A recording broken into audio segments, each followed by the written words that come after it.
चिरां जिल्लानि सिङाव थानाय देवस्रि बिसिडिसनि खराइबारि आरो साम'दैसा गामियाव दिनै मोब्लिब गोहो बेखेवनानै होदों 37 नं सिडले आयेन आफादनि सोद्रोमा जयन्त बसुमतारी बिथाङा। लोगोसे खराइबारि गामिनि दैनि जेंनाखौ लानानै मोनसे गोथौ जेंनाखौ फोरमायदों एमएलए बिथाङा।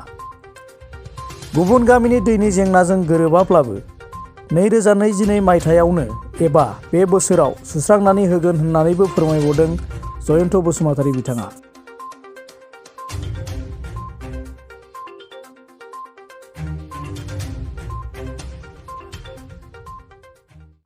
साम'दैसा गामियाव फिथिख्रि दैसा गामियाव जों दिनै बे हाबाफारिखौ दिनै बेखेवनाय हाबाफारिखौ लाबाय आरो रायजो राजाफ्रा जोबोद मोनसे गोजोननाय फोरमायदों। नैबे सरकारनि प्रति मोनसे बाख्नायनाय बिथांमोनहा बुंदों। बियो सारा भारतआवनो मोनसे जेजेएम मोनसे आसनि दङ।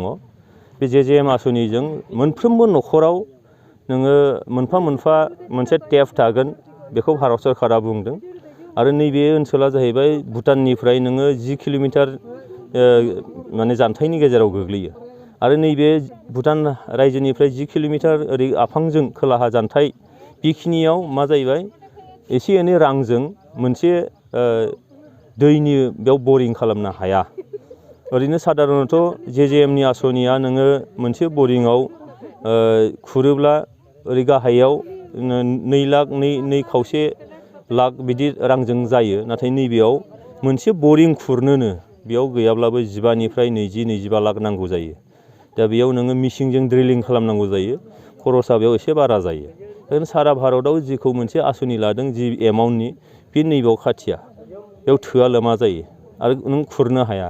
बेखायनो बेखौ स्पेसियेल मोनसे केयार लानांगौ जादों। बेनिफ्राय दा बिनि थाखाय सार्भे अलरेडि जाखांबाय।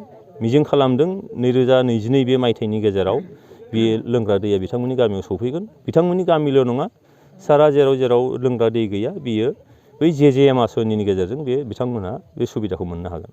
एटुत कब लगे आमी बहुत बहुत जितु आमार कारेन्ट डिपार्टर बा आमार बिटिआर सरकार हुई আজি এই বস্তুটো आमार प्रकाशটো बा कारेन्ट पाइছো বুলি আমি बहुत শান্তি হৈ গলো। কাৰণ আমি 17 বছৰ তেনেকুৱা জঙ্গল এৰিয়া হিচাপত তেনেকুৱা বহুত ডিস্টার্ব হৈ থাকে। এই কাৰণে বহুত ভাল লাগিছে। 17 বছৰ আমি যেনেকুৱা বিপিএফ চৰকাৰ থকা সময়তে তেনেকুৱা আমি সুবিধা পোৱা নাছিলোঁ। এই কাৰণে গাঁও হিচাপত যেনিবা মই সাধাৰণ এটা ব্যক্তি হিচাপত কৈ আছোঁ যাতে এই এৰিয়াখন তেনেকুৱা ডেভেলপ হৈ থাকিলে আমি বহুত ভাল লাগে। আৰু আমি যিমানলৈকে আমাৰ চৰকাৰ পৰিৱৰ্তন স্বাৰ্থত ওলাইছোঁ নিশ্চয় আমি ৰাজ্যৰ কাৰণে কাম কৰিম। যেনেকুৱা আমাৰ চৰকাৰ সহায় কৰি থাকিব তেনেকুৱা আমি যি সমস্যা গাঁও আমি সমস্যাটো সমাধান কৰি যাম।